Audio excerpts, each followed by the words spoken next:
네, 전략 세워보도록 하겠습니다. 빅데이터 연구소 이상준 소장 함께합니다. 안녕하세요. 네, 안녕하세요.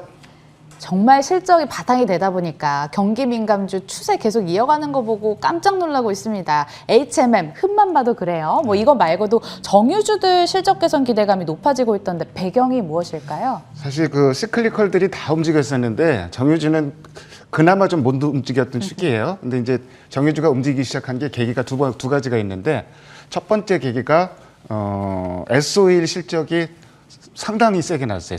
예상했던 것보다. 그러면서 S-오일이 한번 치고 나가기 시작했고 그 다음에 이제 나온 뉴스가 정제마진 얘기가 나오기 시작했습니다. 제가 정제마진은 좀 데이터 구하기가 참 힘들어요. 정제마진은.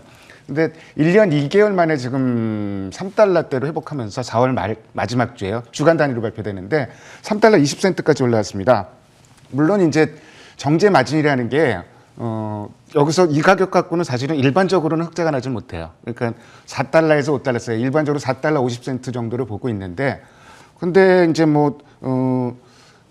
휘발유 같은 경우, 그러니까 가솔린 같은 경우는 드라이빙 시즌 앞두고 지금 그 정제 마진이 먼저 치고 올라가고 있거든요. 특히 이제 S-오일 같은 종목은 가솔린 비중이 높아요. 그런 부분도 영향이 있을 것이고, 근데 그 일각에서 지금 하고 있는 얘기들이 올해부터 정유시설 폐쇄가 노후시설 폐쇄가 집중적으로 일어난다고 얘기를 해요. 내년까지. 당연히 호재죠. 우리나라는 쌩쌩한 시설들을 갖고 있으니까 전체적으로 공급량이 줄어드는 거잖아요. 그러니까 상당히 호재인데, 그래서 정제 마진을 연말에 6달러 이상으로 보는 시각도 상당히 많습니다. 그러면서 정유주가 해봤자 이제 그 구체적으로는 3개의 회사밖에 안 되잖아요. 오리지널 정유를 하고 있는 회사는 S-오일 하나지만,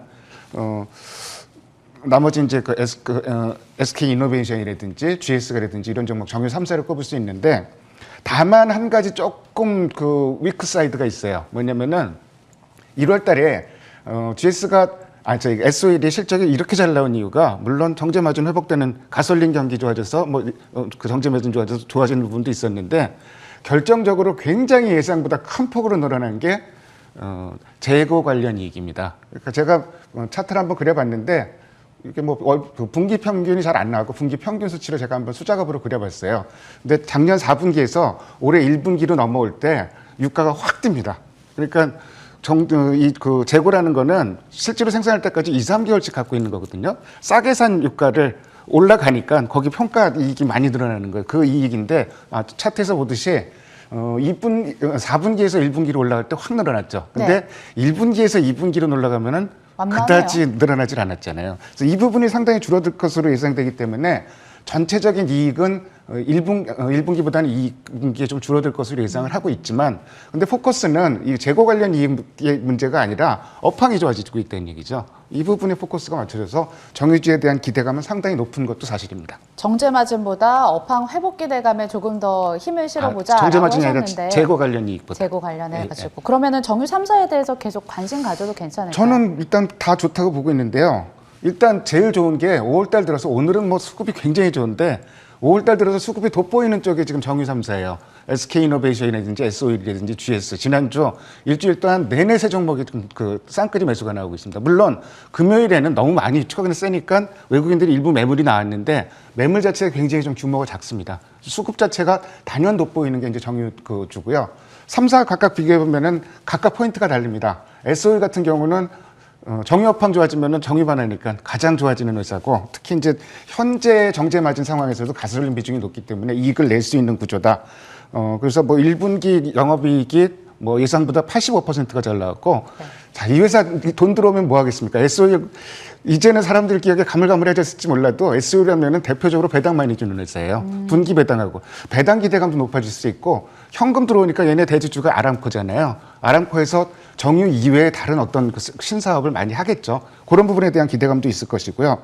두 번째로 이제 GS를 보겠는데, GS 칼텍스가 어마어마하게 적자가 났었는데 어마어마한 흑자로 돌아설 것 같습니다. 그리고 여기는 이제 GS 파워 지분 인수라든지 또 그 GS 홈쇼핑과 GS 리테일 지주회사잖아요. 그러니까 그 합병권으로 인해서 양적인 성장이 많이 기대됩니다. 여기에 GS 칼텍스가 턴어라운드 한다는 거는 굉장히 호재일 수밖에 없고, SK 이노베이션은 역시 정유 부분이 단기적으로는 실적을 끌어줄 것이고, 중장기적으로는 배터리 모멘텀이 있죠.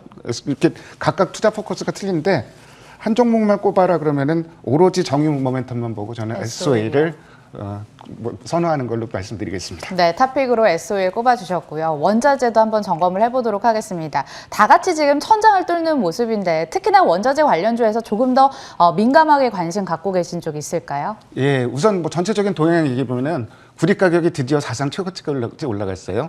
풍산은 근데 그 이후로 조금 주춤되고 있는데 구리 가격만 올라간 게 아니라 알루미늄 가격도 2012년이 최고, 그다음에 아연 가격도 쭉쭉 올라가고 있고요. 그리고 최근에 좀 그 금 가격은 별로 못 올라가는데 은 가격이 많이 올라갑니다. 뭐 그 모멘텀으로 고려아연 같은 종목, 풍산, 이구산업 이런 종목들이 많이 올라갔고, 뭐 철강 제품도 철광석 가격도 지금 올라가는데 철강 제품 가격은 더 올라가고.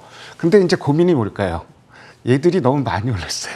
그러니까 당장 원자재 가격이 이렇게 올라가고 구리 가격이 더 올라간다고 얘기를 하는데 고민되는 부분은 너무 많이 올랐습니다. 그러면은 그 중에서도 좀 덜 올라간 쪽이 뭘까? 딱 그 봤는데 여기 이제 그 S&P의 그 골드만삭스 커머더티 인덱스라고요. 그러니까 원자재 가격 중에서 그 중에서도 곡물 가격을 한번 띄워놓고 좀 봤어요. 곡물 가격 지수를 보면은 어마무시하게 좀 오르고 있습니다. 다음 차트인 것 같은데 곡물 가격 지수 엄청나게 올라가고 있죠.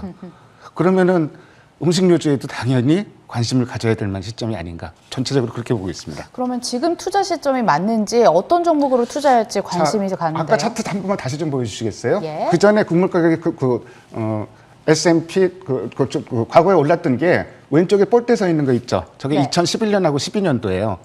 그 당시에 2011년, 12년도에 음식료주하고 코스피하고 상대 강도를 한번 볼까요? 어떻게 됐는지.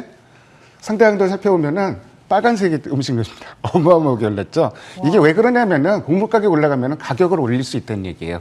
그런 포인트로 좀 짚을 수가 있는데, 물론 지금 인플레이션 우려감이 너무 높기 때문에 막 지금 뭐 그 당장 가격을 올릴 수 있을까? 이런 부분은 조금 부담이 될 수 있는데, 어쨌든 뭐 2분기가 됐든지 하반기가 됐든지 가격은 올라갈 수밖에 없고, 당장의 실력보다는 하반기 실적이 굉장히 기대되는, 이때도 2011년 같은 때도 라면 가격 많이 올렸었어요. 그런 거 생각하시면 될 것 같고요. 수급하고 좀 실적 나온 거 좀 살펴볼 텐데요. 수급 상공 다 좋은 건 아니고 제일제당, 농심, 롯데실상 이런 종목이 좋은데, 이 중에서 수급이 가장 돋보이는 종목 한 종목만 꼽는다면은 대상이 좋습니다. 대상. 예. 나머지들도 뭐 수급이 상당히 양호하고, 상대적으로 수급이 나쁜 종목들은 오리온이라든지 하이트진로, 오뚜기 뭐 이런 종목들은 수급이 안 좋은데, 오늘은 뭐 수급 안 좋은 종목들이 더 많이 올라가네요. 어쨌든 뭐 오늘 수급도 좀 확인할 필요가 있을 것 같고, 또 한 가지 실적을 발표한 기업들이 있고 발표 예정한 기업들이 있는데요. 오늘 당장 CJ제일제당은 오늘 4시에 실적 발표되는데 실적 좋을 거로 예상을 하고요. 라면 회사들이 올해 실적이, 그러니까 2분기 실적이 작년 1분기에 비해서 안 좋을 것 같아요. 컨센서스보다 잘 나온 종목이 롯데칠성, 동원 F&B, SPC 삼립.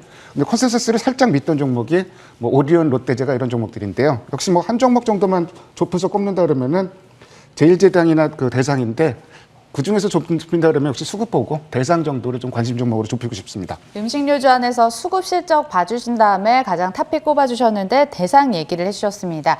지난주 수급도 안 찾아볼 수 없을 것 같은데 어떤 특징이 보이던가요?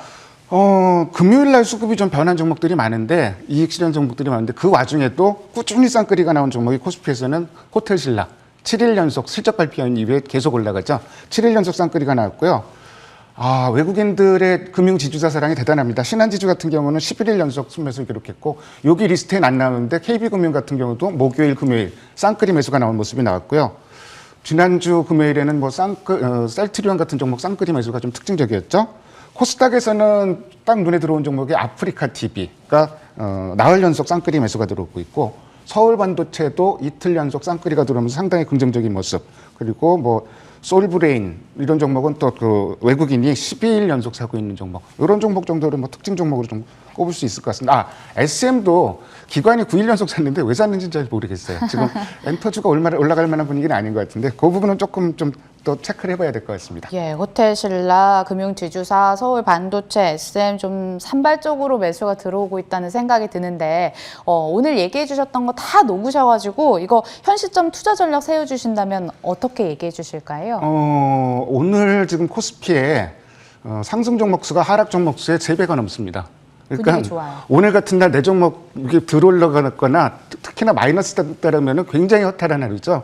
코스닥도 상승 종목 수가 하락 종목 수 2배가 넘어가는데, 지금 기회가 굉장히 좀 많이 열리고 있는 시장이고, 지금 최근에 상승 종목 수가 늘어나기 때문에 좀 저변이 넓어졌습니다. 다만 중요한 거는 이럴 때일수록 매수심리 챙기기 위해서는 지금 섹터별로 오늘 뭐 증권주 올라가듯이 실적 좋은 섹터들이 계속 나오잖아요. 그 섹터 내에서 유명장목을 찾는 포인트가 상당히 중요할 것 같습니다. 네, 분위기 좋은 시장 그리고 좋은 섹터 내에서 좋은 종목 잘 골라보자라고 얘기를 해주셨습니다. 빅데이터 연구소 이상준 소장관 여기서 일단 인사 나눌게요. 고맙습니다. 네, 감사합니다.